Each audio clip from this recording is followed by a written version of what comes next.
Well, welcome back. China is sweeping COVID lockdown now in the 6th week in Shanghai. But could an end be in sight? Local officials saying earlier today that their current goal is to achieve zero COVID at the community level in the next few days. Then it will start to ease traffic restrictions and reopen business.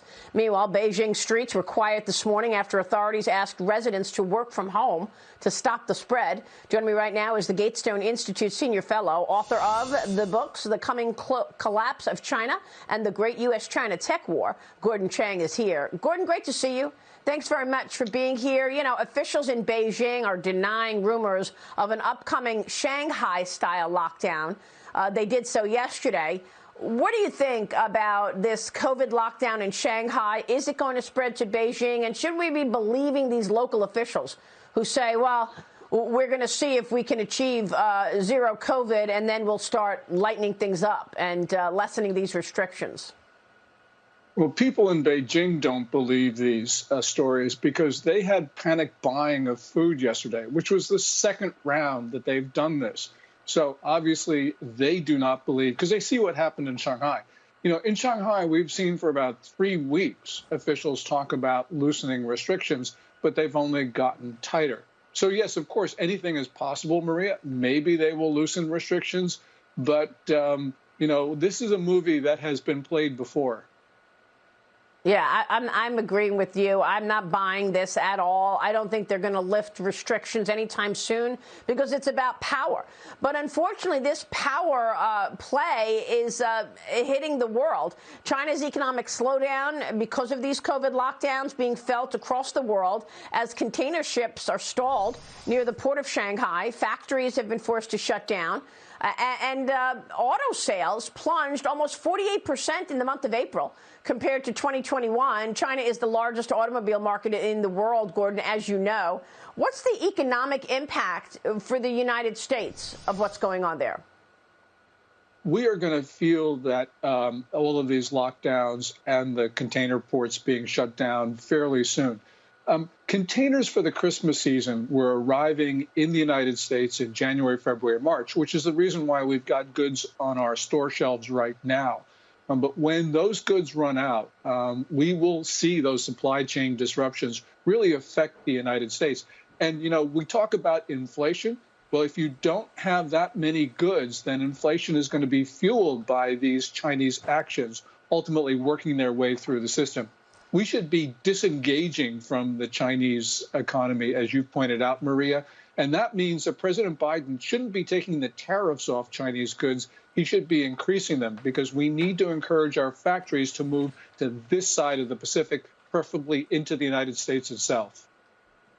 Well, that's only one policy that he's done that's basically rolling over for Beijing.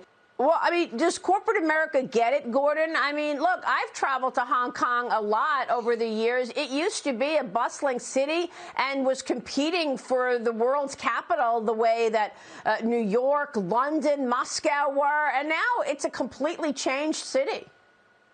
Will corporate America still go there and set up shop? Corporate America has been starting to leave Hong Kong.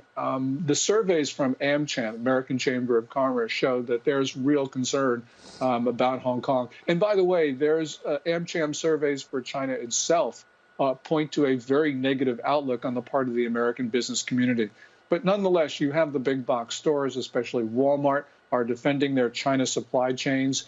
They still want to stay there. They believe freight rates will come down. They believe things will open up. And so they're committed to manufacturing in China, where the president of the United States should be convincing them to move to Central America, Mexico, and to the United States itself. You know, Gordon, did you see that story recently that J.P. Morgan had a research report that was circulated, and the research report said that Chinese stocks are, quote, uninvestable. And it wasn't very long before the research report was taken back, and people familiar with the story said that it was never meant to see the light of day.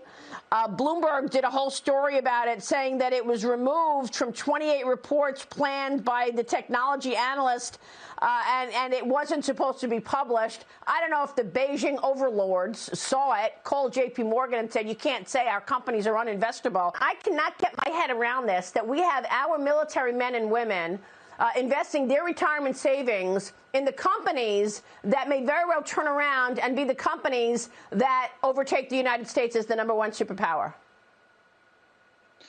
This is morally wrong. It's also strategically wrong because, as you point out, when you just say it, it just sounds insane that our military is investing in the companies that are building the weapons that are designed to kill Americans.